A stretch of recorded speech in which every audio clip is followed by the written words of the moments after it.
Rutherford County just held local Democratic and Republican primaries for county political positions such as mayor, sheriff, commissioners, as well as many others. Yeah, we finished up the county primary, and we had 20,635 voters, which is more than what we had in 2018. But still, out of 201,000 registered voters, that was a 10.3% voter turnout, which we'd love to see more people than that turn out. Primaries are where voters choose the nominee in either the Democratic or Republican Party to run in the general election. On average, you see more voters show up for general elections than you do primaries. Farley explains why those are just as important.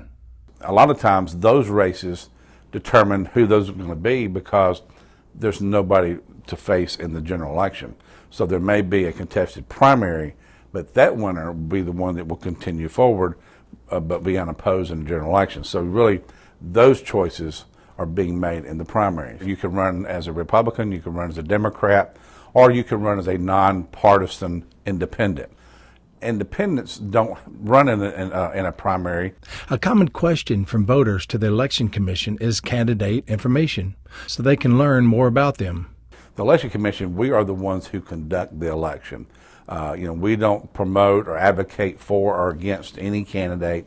So what I always encourage citizens to do is to get on the internet. You can go ahead, you can Google the candidates' names. They have websites, community events. We have a lot of things on the square. Email's an excellent way to communicate.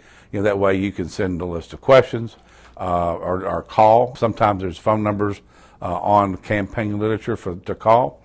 I've not experienced in my time here a candidate who did not want to engage and answer questions. Farley explains the 3 remaining local offices that don't hold primaries.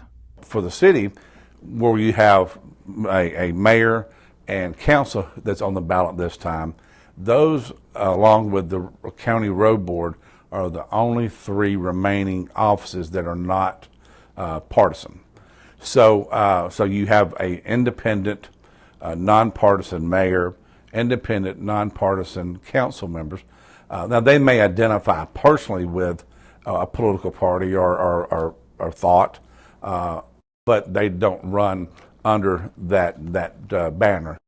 The trend that the Election Commission is seeing is where voter turnout is better with national elections versus local elections. Local elections have far much greater impact on a person, your education, infrastructure, roads, your local taxes is all determined by your local officials. The upcoming August 4th, 2022 election is called the 8-year ballot and is one of the longest. Obtaining a sample ballot is the best way to familiarize yourself with what you'll be voting on. Well, a sample ballot is very easy to get. Once we have the ballot set, then what we'll do is we'll post it on our website. So you can go to ruco.vote and be able to pull up a sample ballot.